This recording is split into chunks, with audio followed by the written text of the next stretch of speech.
भारत आणि पाकिस्तानच्या राष्ट्रीय सुरक्षा सल्लागार स्तरावरची बैठक रद्द करण्यात आली आहे। हुर्रियत नेत्यांना या चर्चेत सामावून घेण्याची पाकिस्तानची मागणी भारतानं सपशेल धुडकावून लावत भारतानं चर्चेची दारच बंद केली आहेत। भारताच्या कोणत्याही अटी आम्हाला मान्य नसून अटी न ठेवता चर्चा करायला तयार असल्याचं सांगून पाकिस्तानने याआधीच NSA स्तरावरच्या या चर्चेत खुळा घातला होता।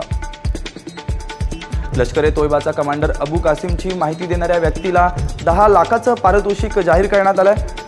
अबू कासिमच्या ठाव ठिकाणाबाबत माहिती देणाऱ्याला ही रोख रक्कम देण्याचा निर्णय NIAनं घेतलाय।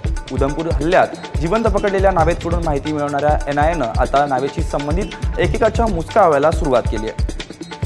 मोदींच्या गुजरातमध्ये आगामी निवडणुकांमध्ये केलेल्या मतदान सक्तीला उच्च न्यायालयानं स्थगिती दिली आहे। येऊ घातलेल्या नगरपालिका आणि पंचायत निवडणुकांमध्ये मतदान सक्तीचं करण्याच्या निर्णयाची अंमलबजावणी करण्याचं गुजरात सरकारनं ठरवलं होतं। अपवादात्मक परिस्थितीत मतदान करू न शकणाऱ्यांना वगळून इतरांवर कायदेशीर कारवाईचे संकेत गुजरात सरकारनं दिले होते।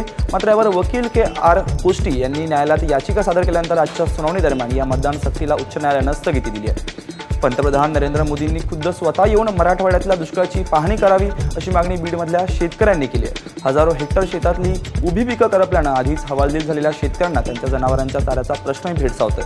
त्यातच सरकारनं चारा छावण्या सुरू करण्याचं आश्वासन दिलं।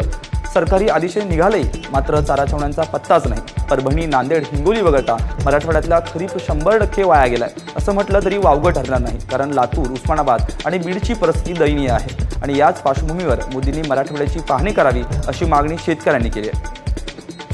लोकलमध्ये महिलांच्या डब्यात रेल्वे पोलीस नसल्यास महिलांनी संपर्क साधण्यासाठी रेल्वे पोलिसांनी एक नवा हेल्पलाईन नंबर जारी केलाय।